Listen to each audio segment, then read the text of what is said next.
Why it's important, as some of analysts say that currently most of carbon credit, especially from Indonesia, are generated from non-forest and land use sector.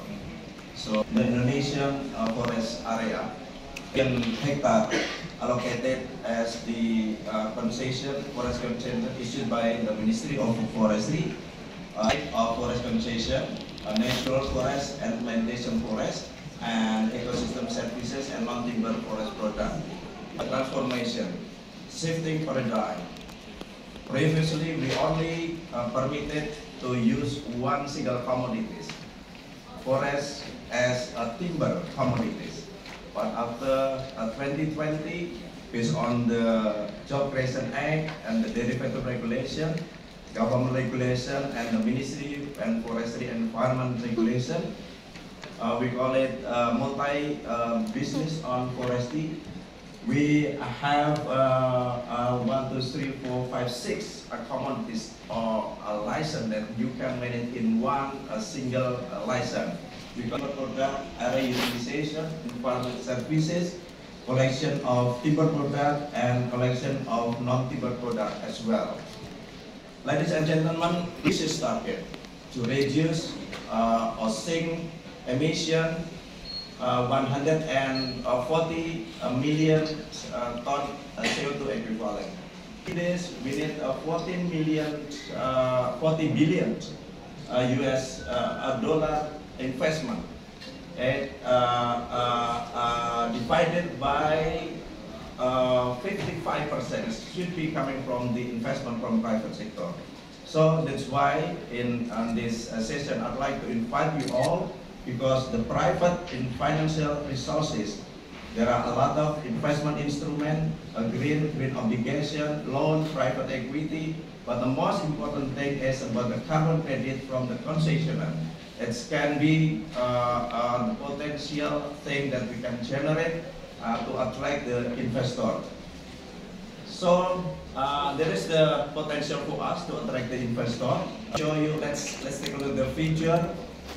From the start 26 September, when it the first launch for the domestic market, until 14 February 2025, there are 1.5 million volume has already been traded in the Indonesian IDX carbon in Indonesia, and almost 500,000 retired.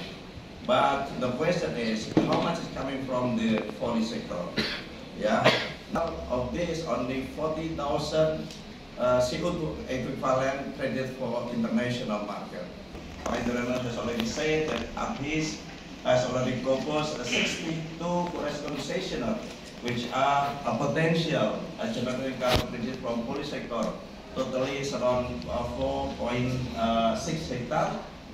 And this is not mostly proposed through voluntary carbon market, VCM. So we're going to say that as Pak Agustinus, Mr. Satur, there will be existing VCM,